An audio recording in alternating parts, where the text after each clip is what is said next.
नमस्कार, आप देख रहे हैं यू न्यूज यूपी और मैं हूं राहुल सिंह। यूपी गुनाह में गुनाह की एक और सच्ची सनसनीखेज खबर लेकर मैं आपके सामने हाजिर हूं। एक बार फिर रफ्तार का कहर एक परिवार पर टूटा है। एक नहीं, 3 परिवारों पर टूटा है और 3 परिवार रफ्तार के कहर के चलते उजड़ गए। अक्सर जब महंगी गाड़ियों में 30 से 40 लाख की गाड़ियों में लोग बैठते हैं तो उन्हें लगता है कि ये गाड़ी तो पूरी तरीके से सुरक्षित है, उनकी जान को कोई खतरा नहीं होगा, इस गाड़ी से हादसा होना ना के बराबर संभावना है। लेकिन इसी कहें गलत फहमी के चलते अक्सर हम गाड़ियों को उनकी सीमा के पार लेके चले जाते हैं। गाड़ियों की रफ्तार इतनी ज्यादा कर लेते हैं कि लगता है कि जैसे बस हवा में उड़ रहे हों। लखनऊ आगरा एक्सप्रेसवे पर एक दर्दनाक हादसा हुआ है। 120 की रफ्तार से कार चल रही थी। कार पर 4 लोग सवार थे, जिसमें एक भाई था, एक माँ थी, बेटी थी और एक दोस्त था। बेटी वकील थी, हाई कोर्ट में वकील थी।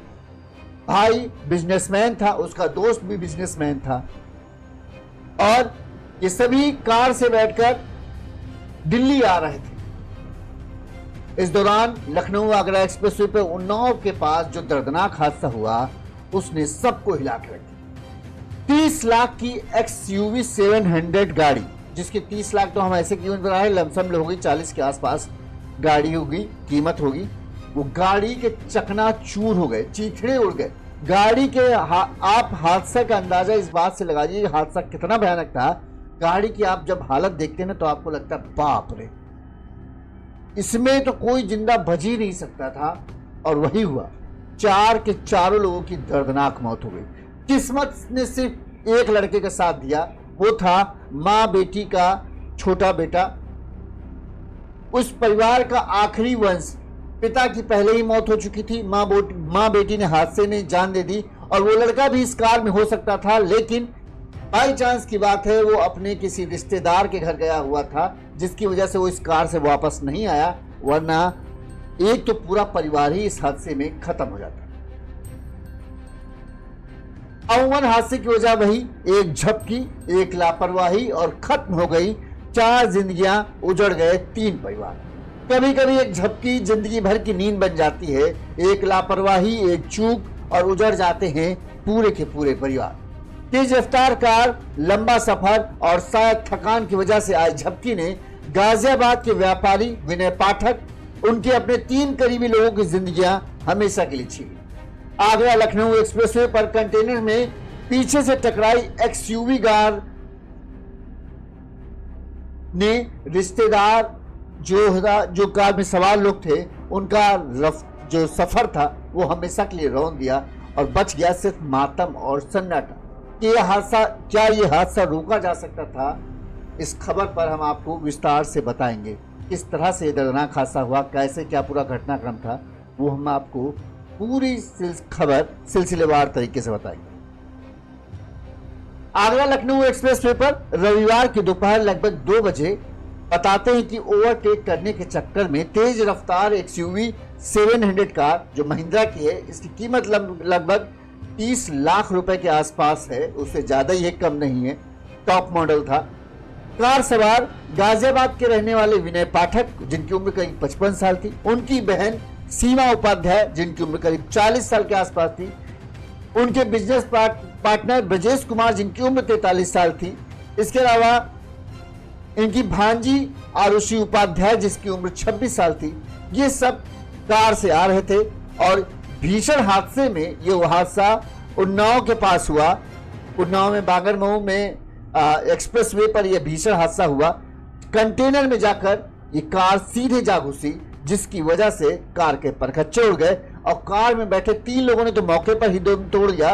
वहीं आरुषि को अस्पताल ले गए, जहां पर आरुषि ने इलाज के दौरान अपनी आखिरी सांसें ली और उसकी भी मौत हो गई। जिस वक्त हादसा हुआ, बताते हैं कि कार की रफ्तार लगभग 120 किलोमीटर प्रति घंटे की रफ्तार से ऊपर थी, यानी 100 की रफ्तार से ऊपर से चल रही थी।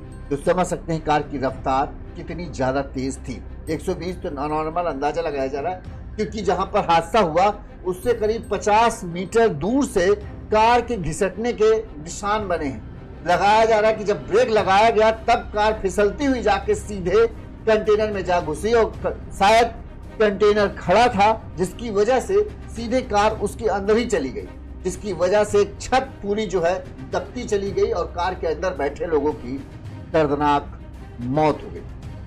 अब ये लोग कहां से आ रहे थे, कहां के जा रहे थे और कहां के रहने वाले थे, ये आपको बता देते हैं।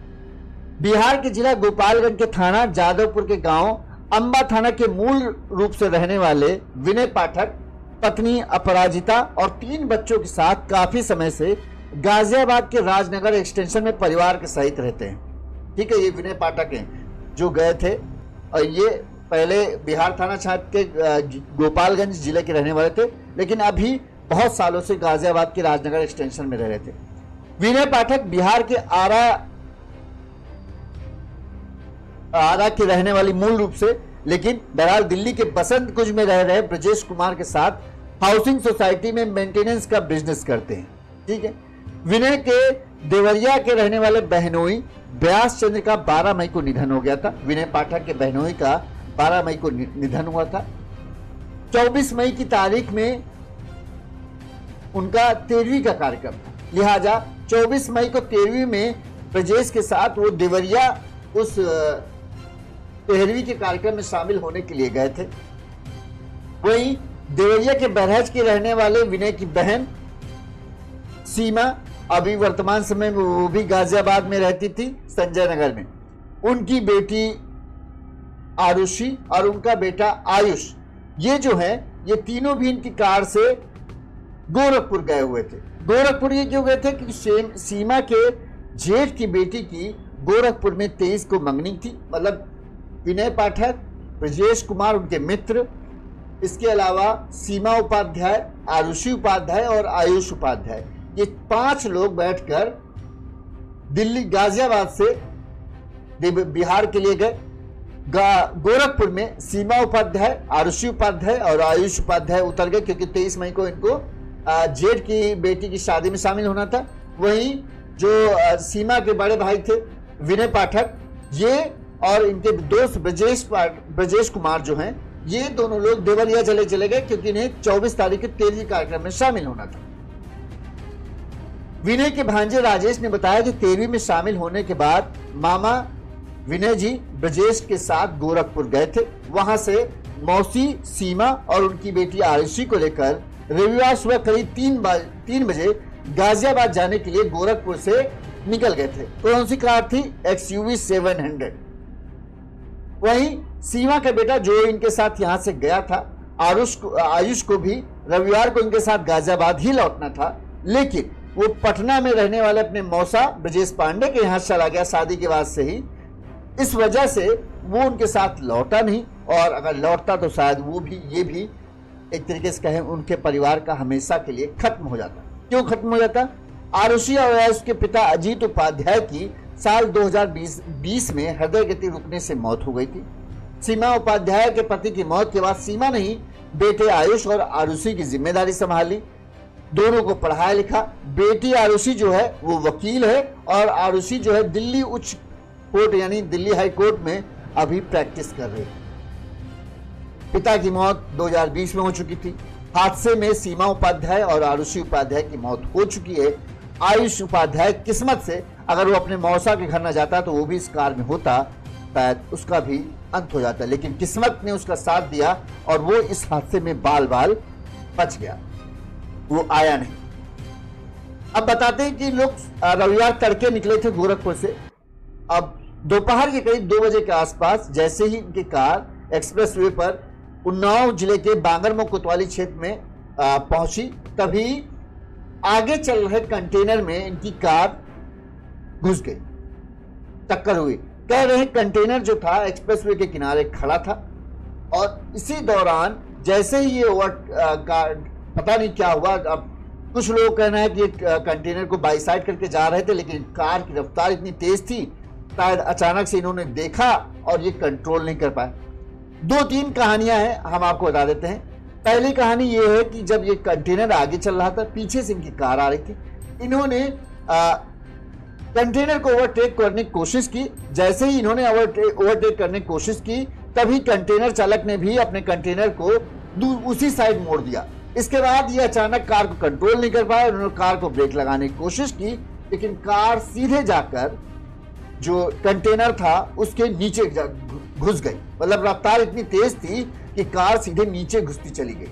अब जिसकी वजह से कार के परखच्चे उड़ गए और कार में बैठे चारों लोगों की कार के अंदर ही दब गए, जिससे उनकी मौत हुई। दूसरी थ्योरी यह है कि जो कंटेनर था वो हाईवे के किनारे खड़ा था, इनकी रफ्तार बहुत तेज थी और शायद क्योंकि लंबा सफर तड़के सुबह निकले थे, हो सकता हो जो बता रहे कार ब्रजेश चला रहा था तो उसको झपकी आई हो, या पता तो चलता नहीं है। कार की रफ्तार 120 के ऊपर थी, झपकी आई, अचानक ही कार का स्टीयरिंग थोड़ा सा मुड़ा और जब तक कार को कंट्रोल करते तब तक कार जाके सीधे ही कंटेनर में जा घुसी। हादसा ये तो बता रहा है कि कार की रफ्तार 100 के तो ऊपर थी। जिस तरह से एक्सीडेंट हुआ है वो यही दिखा रहा है कार की जिस तरह की हालत है कि कार की रफ्तार बहुत ज्यादा थी। आप देख सकते कार पूरी तरीके से पिच्चा हो गई। इसी वजह से और लग रहा है कि कंटेनर खड़ा था। तो शायद कंटेनर खड़ा चलता होता तो कार उसके अंदर घुसती नहीं। खड़ा कंटेनर था तभी जाकर वो कार खुद अंदर घुस कर रह गई और जिसकी वजह से शायद मौत हुई। तो हादसा की वजह क्या है? रफ्तार, और शायद झपकी भी इस हादसे की वजह हो सकती है। बताया जा रहा है कि 3 लोगों की, जो इसमें ब्रजेश कुमार, विनय पाठक और सीमा उपाध्याय की तो मौके पर ही मौत हो गई थी। वहीं इस दौरान जब हादसा हुआ, कन्नौज के सदर कोतवाली प्रभारी जितेंद्र प्रताप सिंह मौके से गुजर रहे थे। उन्होंने हादसा हुआ देखा, अपनी कार रोकी और आरुषि की चलती सांस देखकर उन्होंने किसी तरह से उसे कार से बाहर निकाला। कन्नौज मेडिकल का इस दौरान कानपुर के हैलेट ले गए। यहाँ पर डॉक्टरों ने इलाज शुरू किया, लेकिन जब तक कुछ आगे होता आरुषि ने भी दम तोड़ दिया और उसकी भी मौत हो गई। यानी जो कार में सवार थे सबकी सब को मौत ने निगल लिया। कहते हैं एक्सप्रेस वे पर जिस स्थान पर घटना हुई वहां सड़क पर कार के 50 मीटर तक कार के पहियों के घिसटने के निशान बने। सीओ के मुताबिक घटना के समय गाड़ी की रफ्तार 120 किलोमीटर प्रति घंटा के ऊपर ही थी, उससे कम नहीं थी। कार इतनी तेजी से कंटेनर के नीचे घुसी कि उसके पहिए तक उड़ गए। अनुमान है कि गाड़ी चला रहे युवक ने बचने का पूरा प्रयास किया, लेकिन जब तक वो बचने की कोशिश करते तब तक काफी देर हो चुकी थी।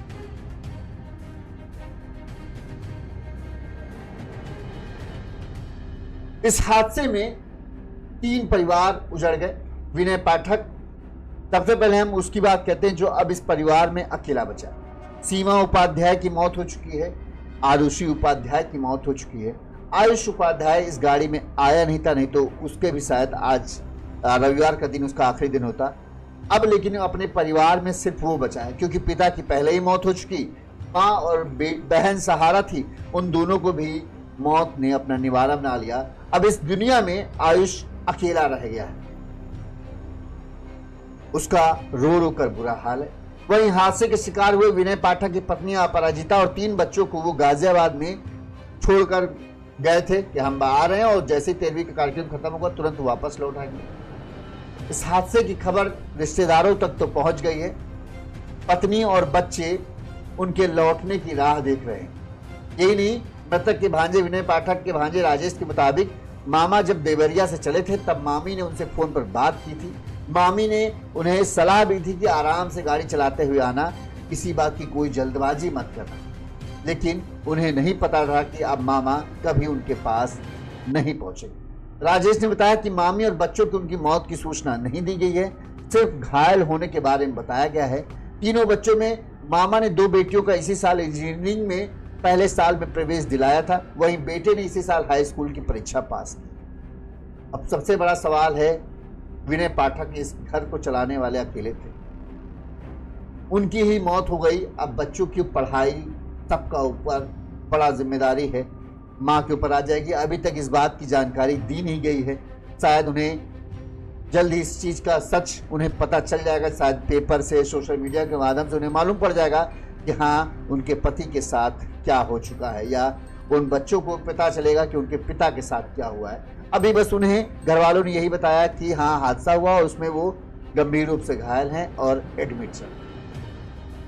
एक्सप्रेसवे या हाईवे आजकल जिस तरह से बनते जा रहे हैं वो हादसों का सबब बनते जा रहे हैं। इन एक्सप्रेसवे पर जब हादसे होते हैं तो अक्सर इसी तरह के भयानक होते हैं, क्योंकि इनमें गाड़ियों की रफ्तार अक्सर बहुत ज़्यादा होती है।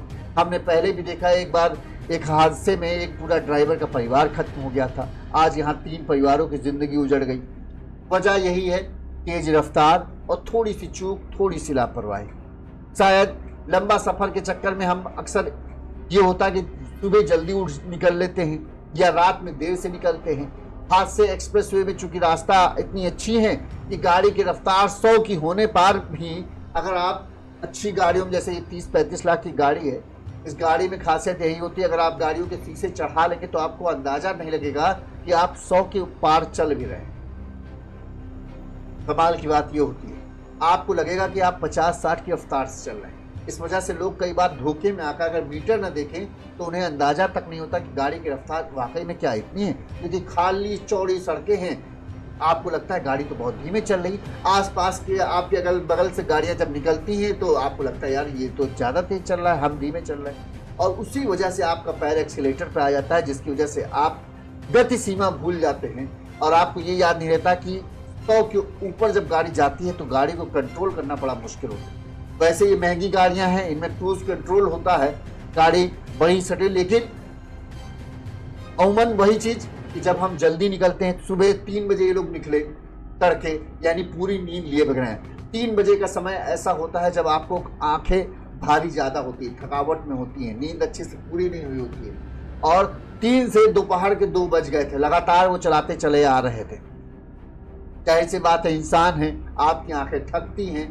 मौसम ऐसा है जब एसी की ठंडी ठंडी गाड़ी की एसी की ठंडी ठंडी हवा आपकी आंखों में पड़ती है तो आपकी आंखें झपक जाती हैं और एक झपकी इन एक्सप्रेसवे पर मौत का कारण बनने में देर नहीं लगती, क्योंकि इनमें सभी वाहन, छोटे बड़े वाहन जो भी चलते हैं, सबकी रफ्तार काफ़ी तेज होती है और बस आप थोड़ा सा चूके, थोड़ी सी आपकी आंखें झपकी, आपका स्टीयरिंग कंट्रोल खोया और उसके बाद आप किस गाड़ी से टकराएंगे पता नहीं चलता। यही हुआ इस हादसे में भी।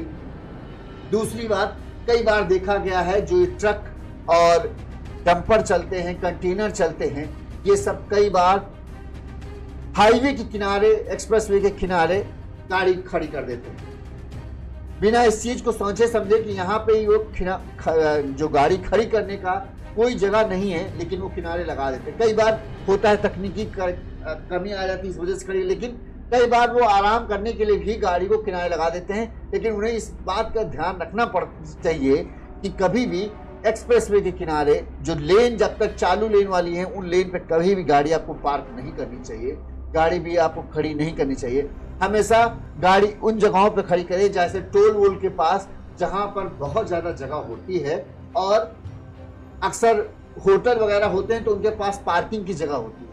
आप उन जगहों पर गाड़ियां लगाएं। लेकिन ढाबे में और क्या करते हैं, ये एक्सप्रेसवे पे जो ट्रक कंटेनर चलते हैं, ये जो एक्सप्रेसवे की अवैध रूप से बने ढाबे होते हैं ना, उनमें सस्ता खाना खाने के चक्कर में ये लोग वहाँ पे लगा देते हैं। और कई बार जब रफ्तार से पीछे गाड़ियाँ आ रही होती, उनकी नज़र अचानक इस तरह से खड़े वाहनों पर पड़ती नहीं, क्योंकि उन्हें अंदाजा होता नहीं कि इस तरह कभी कोई खड़ा कर सकता है। उन्हें होता है भाई जहाँ पार्किंग बनाई गई होगी वहीं पे लोग खड़ा करेंगे इन एक्सप्रेसवे में। लेकिन इस तरह जब लोग खड़ा कर देते हैं, कभी पीठ सीधी करने के लिए खड़ी कर देते हैं, कभी कुछ करने का, उन्हें लगता है कि इतनी चौड़ी रास्ता है, कोई यहाँ कैसे आ सकता है। तो भाई ये हादसा है, किस्मत है, कहीं भी आपको लेकर जा सकती है। इस वजह से ये दर्दनाक हादसा हुआ। अब देखिए 3 परिवारों की जिंदगियां उजड़ चुकी हैं, 3 परिवारों के में मातम मचा हुआ है। एक परिवार में तो सिर्फ एक अकेला बेटा बचा है, ना पिता है, ना माँ है, ना बहन है, सिर्फ वो बेटा बचा है जो अपनी पढ़ाई कर रहा था। अब उसके ऊपर अपना पूरा जीवन है, उसको ही अपने आप को खुद संभालना है।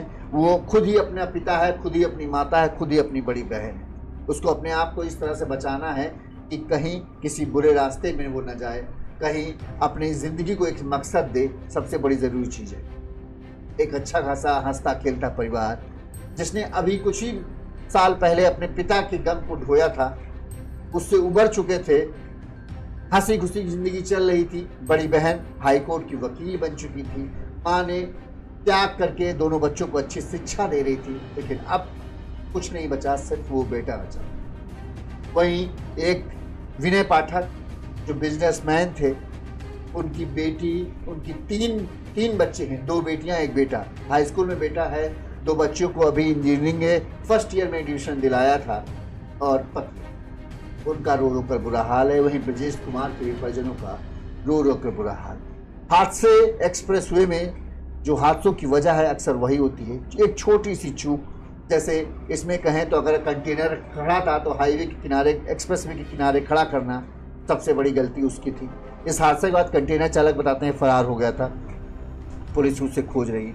दूसरा, रफ्तार, 120 की रफ्तार, जबकि एक्सप्रेसवे पे 100 की रफ्तार की लिमिट है, उसके ऊपर चलना ये और एक बड़ी गलती थी। तीसरा, शायद लंबा सफर एक साथ करना, कहते हैं करीब 2-2 घंटे में ब्रेक लेकर चलना चाहिए, और शायद उन्होंने ये 2 घंटे का जो ब्रेक था वो नहीं लिया। रफ्तार अच्छी, गाड़ी अच्छी थी, एक्सप्रेसवे के खुले रास्ते थे, तो उन्हें लगा दाबते हुए चलते हैं, सीधे कुछ ही घंटों में सीधे गाजियाबाद पहुंच जाएंगे, अपने परिवार के पास पहुंच जाएंगे और फिर जाकर आराम करेंगे। बस यही एक गलती, यही एक छोटी सी चूक हादसे का सबब बनी और पूरा परिवार खत्म हो गया। इस खबर पर आपकी क्या राय है? एक्सप्रेसवे पर हादसे क्यों बढ़ते जा रहे हैं? क्या है इन हादसों की वजह? हमें कमेंट करके जरूर बताइएगा। इसी तरह से सच्ची सनसनीखेज खबरें हम आप तक पहुंचाते रहेंगे, ताकि आप सजग रहें, सावधान रहें और आप अपने परिवार की अच्छे से रक्षा कर सकें। नमस्कार, देखते रहिए।